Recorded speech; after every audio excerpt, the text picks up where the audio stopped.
Good morning. आज होता Sunday. Sunday म्हटलं तर मिसळ खायला तर गेलंच पाहिजे. मग जवळच एका ठिकाणी आम्ही मिसळ खायला गेलेलो. मॉर्निंग म्हणजे आम्हाला थोडंसं लेटच झालेलं होतं. नंतर गरम-गरम मिसळ आली आणि मिसळची टेस्ट पण एकदम मस्त होती. छान मस्त मिसळ खाल्ली आणि नंतर मी चहा पण घेतला तिथे, कारण मला खूप चहा प्यायची क्रेव्हिंग होत होती.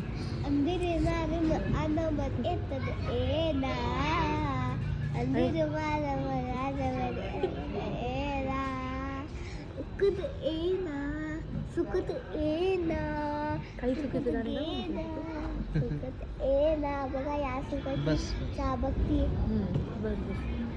नंतर याची नौटंकी चाळे झाल्यानंतर ना बाहेर रसवंती होती. याला उसाचा रस खूप आवडतो. त्याच्यामुळे हा तिथे जाऊन बसलेला होता आणि पप्पा त्याला उसाचा रस घेऊन देत होते.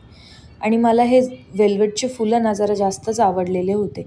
मी परत परत जाऊन त्यांना टच करत होते आणि अशा क्लिप्स पण काढल्या. एखादं रोप भेटेल का बघितलं, पण काही भेटलंच नाही. इकडे आमच्या दोघांचे फोटो काढायला लावलेले, पण याने काही बरोबर काढलेच नाही. नंतर आम्ही अशा हार्ट करून फोटो काढत होतो, पण ते पण काही आम्हाला प्रॉपर जमलं नाही. मग ते सगळं झाल्यानंतर ना आम्ही घरी जायला निघालेलो. तर रस्त्याने बघा एक पण गाडी दिसत नव्हती आणि आजूबाजूचं वातावरण पण कसं किती छान दिसत होतं. थंडी पण आता कमी झालेली आहे तसं पण. चला तर मग भेटूया नेक्स्ट व्लॉगमध्ये. व्हिडिओ आवडला असेल तर नक्की फॉलो करा. बाय.